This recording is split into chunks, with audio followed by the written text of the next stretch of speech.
Welcome to Equip, Build, and Mature. I want to share a word of encouragement with you today. At our covenant immersion, Jesus added us to his community of redeemed disciples. We walk beside others toward the common goal of Jesus. So we must focus on our personal walk with Jesus. But at the same time, we also need to develop deepening relationships with other followers of Jesus. We must pursue Jesus' interests and the needs of our fellow covenant disciples. We must follow Jesus together with those that Jesus has added to his church. We read of this in Mark chapter 10, the narrative we're looking at today, Mark 10, verses 32 to 45. There are three realities we really do need to understand when it comes to following Jesus together with other followers of Jesus. Last week we noticed that sacrifice is often misunderstood. Today we're going to look at the idea that selfishness leads to division. And next week we will look at serving Jesus includes serving one another. So selfishness leads to division. We're in Mark chapter 10, verses 35 to 41. And this is how the text reads. Then James and John, the sons of Zebedee, came to him, Jesus, and said, Teacher, we want you to do for us whatever we ask. He said to them, What do you want me to do for you? They said to him, Permit one of us to sit at your right hand and the other at your left in your glory. But Jesus said to them, You don't know what you're asking. Are you able to drink the cup I drink, or be baptized with the baptism I experience? They said to him, We're able. Then Jesus said to them, You will drink the cup I drink, and you will be baptized with the baptism I experience. But to sit at my right or at my left, that is not mine to give. It is for those for whom it has been prepared. Now, when the other 10 heard this, they became angry with James and John. So as we read this text, we see that James and John totally misunderstood Jesus and his mission. They argued with each other and they argued with Jesus. They had no idea of the concept of sacrifice. Unity cannot exist in a selfish environment with selfish ambition in a group of followers, because a selfish environment with selfish ambition always leads to broken unity, disunity. Comparisons in a group of people, comparisons are the greatest mark of being of the world, not of heaven. Unity cannot exist in a group of self-centered, selfish people. Chapter 10 of Mark, verse 35 says, it's recording what James and John said, Do for us whatever we ask.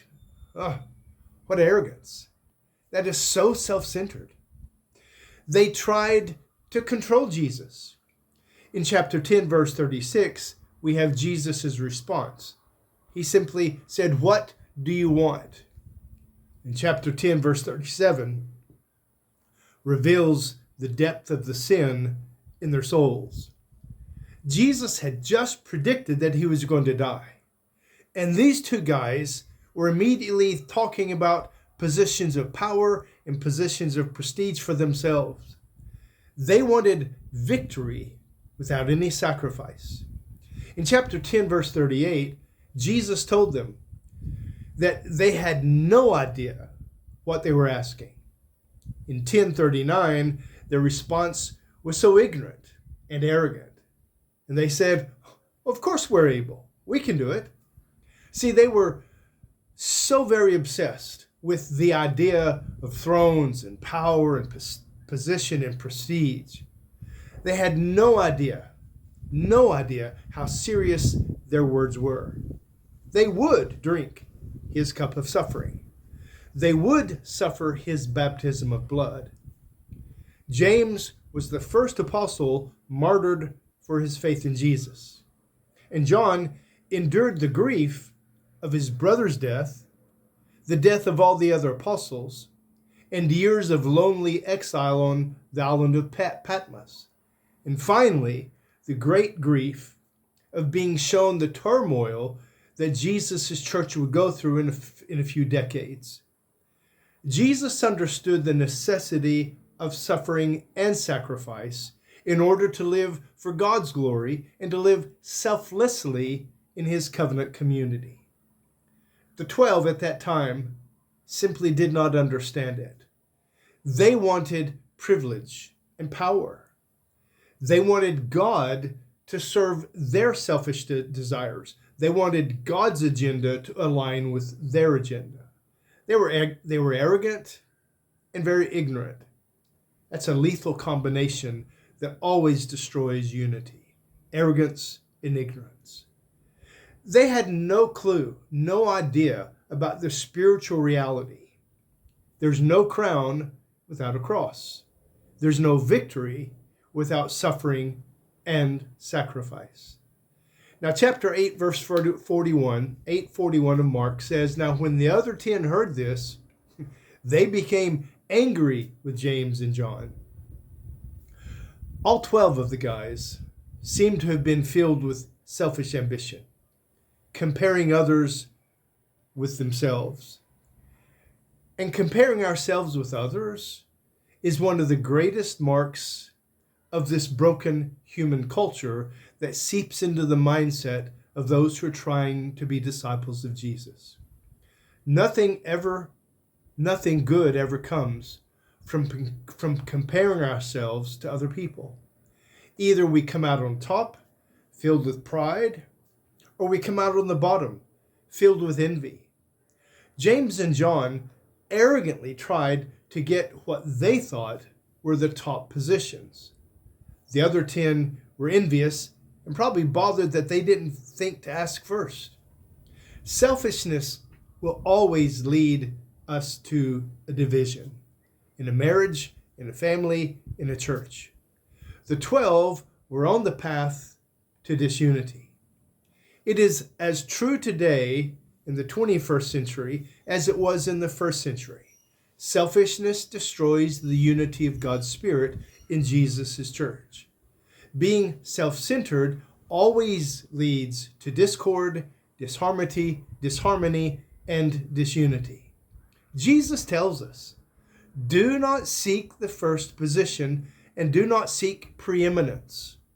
Jesus tells us to seek the place of the servant.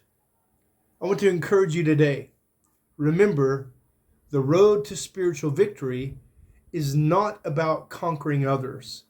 It's about self-sacrifice. We must stop misunderstanding sacrifice.